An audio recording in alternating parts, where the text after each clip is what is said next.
Mr. Chauvin, you and I have had several discussions throughout the course of my representation of you relevant to your right to testify or to choose to remain silent, correct? That's correct.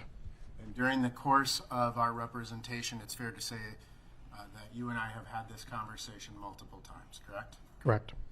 You understand that you have a Fifth Amendment privilege to remain silent. Do you understand that? Yes. You understand that if you choose to exercise that right to remain silent, neither the state nor the court can comment on your silence as a sign or an indication of your guilt. Meaning they can't say, he didn't get up and defend himself, so equate your silence with guilt. Do you understand that? Yes.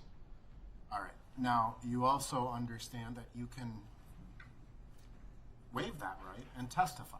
Do you understand that? Yes, I do.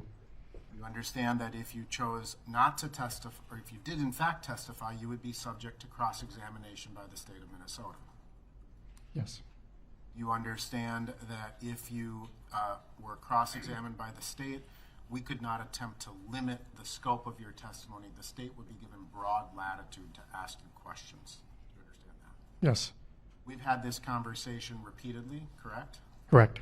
I have repeatedly advised you that this is your decision and your decision alone, right? Correct.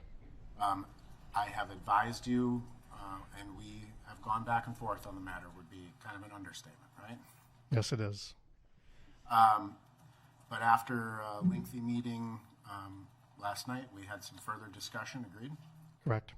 And have you made a decision today whether you intend to testify or whether you intend to invoke your Fifth Amendment privilege?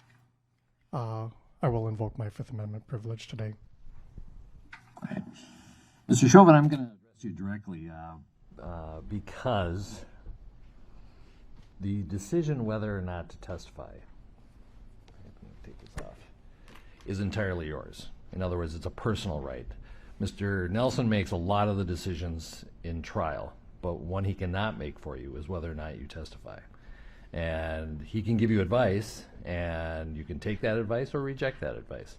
But the decision ultimately has to be yours and not his. Is this your decision not to testify? It is, Your Honor. All right. Do you have any questions about your right to remain silent or to testify on your own behalf? Not at this time, I don't. All right. Has anyone promised anything or threatened you in any way to keep you from testifying? No promises or threats, Your Honor. Do you feel that your decision not to testify is a voluntary one on your behalf?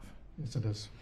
Now, in addition to that, I'm convinced then that this is your personal decision and that you are aware of your rights, but there is a jury instruction that may be read to the jury. This, again, is the one that you get to weigh in on. It's not for your lawyer to make the decision. Again, he can give you advice, and I don't want to know what the advice is, but you can accept the advice or reject the advice as to whether or not to give this instruction.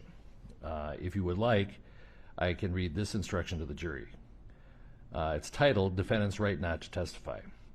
The state must convince you by evidence beyond a reasonable doubt that the defendant is guilty of the crime charged. The defendant has no obligation to prove innocence. The defendant has the right not to testify. This right is guaranteed by the federal and state constitutions. You should not draw any inference from the fact that the defendant has not testified in this case. Do you understand that instruction? Yes, Your Honor. Would you like that read to the jury? Yes, Your Honor. Have you had enough time to talk to Mr. Nelson about whether that's a good idea or not? I have, Your Honor. All right. And so I will read that to the jury on your request. Thank you. All right. Anything else regarding the defense case before we proceed to talk about rebuttal? All right. We'll have you rest in front of the jury then. And we could actually take the microphone back. Ms. Voss, thank you. Thank you.